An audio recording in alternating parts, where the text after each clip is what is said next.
Shadow and bone का जब से ट्रेलर देखे थे तब से I was very much interested in it. लेकिन क्या ये शो अपने जबरदस्त ट्रेलर को जस्टिस दिया है? और जहां वेब सीरीज देखने के लिए टाइम इन्वेस्ट करना पड़ता है, वहां ये शो आपके कीमती टाइम के लायक है कि नहीं? चलिए बात करते हैं आज के Netflix originals shadow and bone के रिव्यू में। रिश्ते में तो हम तुम्हारे बाप होते हैं।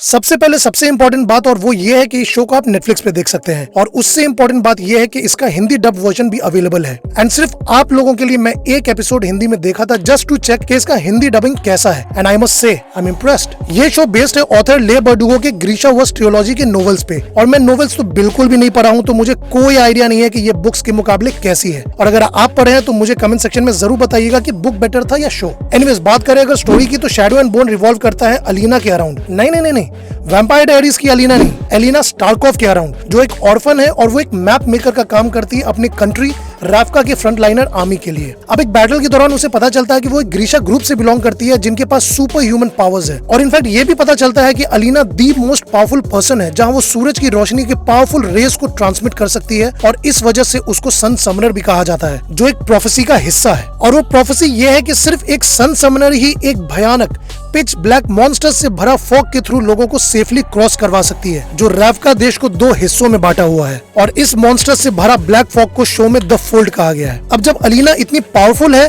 तो ऑब्वियसली शो का मेन विलेन द डार्कलिंग, जो उस मॉन्स्टर से भरा ब्लैक फॉग को क्रिएट किया है, अलीना के पीछे पड़ जाता है उसके पावर्स को कंट्रोल करने के लिए। ये तो रहा स्टोरी, जो कि बहुत ही इंटरेस्टिंग है। लेकिन बात करते हैं कि ये शो आखिर है कैसा। इस शो के बारे में बहुत बोला जा रहा था कि ये गेम ऑफ थ्रोन से सिमिलर है, तो भाई it's very early to say that. लेकिन हाँ, ये जरूर बोल सकता हूँ कि ये शो गेम ऑफ थ्रोन्स के वॉइड को, उसके खालीपन को जरूर फिल कर सकती है। जहाँ game of thrones medieval era पे बेस्ड है, वहीं shadow and bone Victorian era पे बेस्ड है, और दोनों शो का पेस बहुत ही सिमिलर है। लेकिन शैडो एंड बोन में इमोशंस की कमी है जो गेम ऑफ थ्रोन्स में भरपूर था, इसलिए कंपेयर करना बहुत बेवकूफी होगा। लेकिन हैविंग सेड दैट, भाई shadow and bone is grand. Star cast भी जबरदस्त है अनगिनत कैरेक्टर्स के साथ, जिसको ट्रैक करना बहुत मुश्किल हो सकता है जैसे जैसे और भी सीजन्स आना स्टार्ट होगा। सीजीआई वर्क तो जबरदस्त है, स्पेशली जब अलीना अपने पावर्स को यूज करती है और जब जब शो के कैरेक्टर्स द फोल्ड को क्रॉस करने की कोशिश करते हैं। बात करें अगर स्क्रीन प्ले का, तो शैडो एंड बोन 8 एपिसोड्स का है, अराउंड 45 मिनट्स ईच।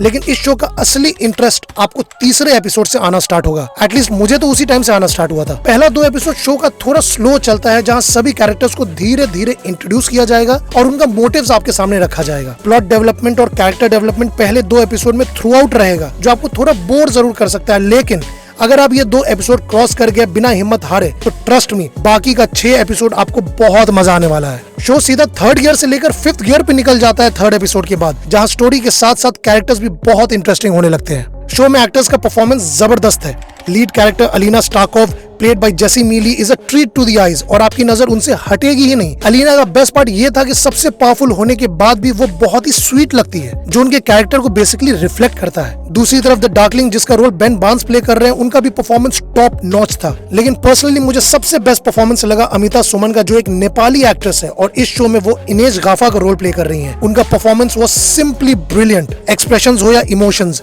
एक्शन हो या डायलॉग डिलीवरी, वो परफेक्ट थी एवरी एस्पेक्ट में। बाकी कैरेक्टर्स का भी परफॉर्मेंस बहुत अच्छा था, जिसका डिटेल बताने लगा तो ये रिव्यू कभी खत्म होने वाला नहीं है। इसलिए आगे बढ़ते हैं मॉन्स्टर्स की तरफ, जिसमें ऑब्वियसली आपको ज्यादा इंटरेस्ट होगा। तो आपको बता दूं कि ठीक गेम ऑफ थ्रोन्स की तरह इस शो में भी मॉन्स्टर्स को स्टार्ट में उतना नहीं दिखाया गया है। 2 से 3 एनकाउंटर्स जरूर है 8 एपिसोड्स में, लेकिन ऑब्वियसली आगे की सीजन्स के लिए इसको बिल्डअप किया जा रहा है। स्पेशली फिनाले एपिसोड के लास्ट सीन को देखकर तो गारंटी है कि कुछ बहुत ही भयानक होने वाला है नेक्स्ट सीजन में। विजुअल इफेक्ट्स और सिनेमेटोग्राफी तो एपिक है भाई, एपिक। नेटफ्लिक्स कोई कसर नहीं छोड़ रहा है खर्चा करने में, जो आपको स्क्रीन पे क्लियरली दिखेगा, वो भी हर एक फ्रेम में। शो का शूटिंग मोस्टली बुदापेस्ट में हुआ है और कुछ सीन्स वैंकूवर कनाडा में भी, इसलिए सिनेमेटोग्राफी तो आप देखते ही रह जाएंगे। जबरदस्त लोकेशंस का wide angle shots is a treat to the eyes. And हाँ, एक और इम्पोर्टेंट पॉइंट जो किसी शो में उतना बड़ा इंपैक्ट तो नहीं क्रिएट करता है, लेकिन इस शो के लिए पॉइंट आउट करना जरूरी है, और वो है इसका कॉस्ट्यूम्स। जी हाँ, कॉस्ट्यूम्स। क्या जबरदस्त कॉस्ट्यूम्स दिखाए गया इसमें। देखिए, मैं कोई फैशन डिजाइनर नहीं हूँ जो मुझे कॉस्ट्यूम्स में बहुत नॉलेज होगा, लेकिन जो कॉस्ट्यूम्स इसमें यूज किया गया है उसको आप चाह करके भी नजरअंदाज नहीं कर पाएंगे। Blue, black and red colour का इस्तेमाल बहुत किया गया है, जो इस शो में जबरदस्त कलर ऐड कर देता है। एंड मैं इतना कॉन्फिडेंट तो हूँ कि इस शो को बेस्ट कॉस्ट्यूम डिजाइन का अवार्ड जरूर मिलेगा। तो गाइस, ओवरऑल ये show definitely worth the watch है।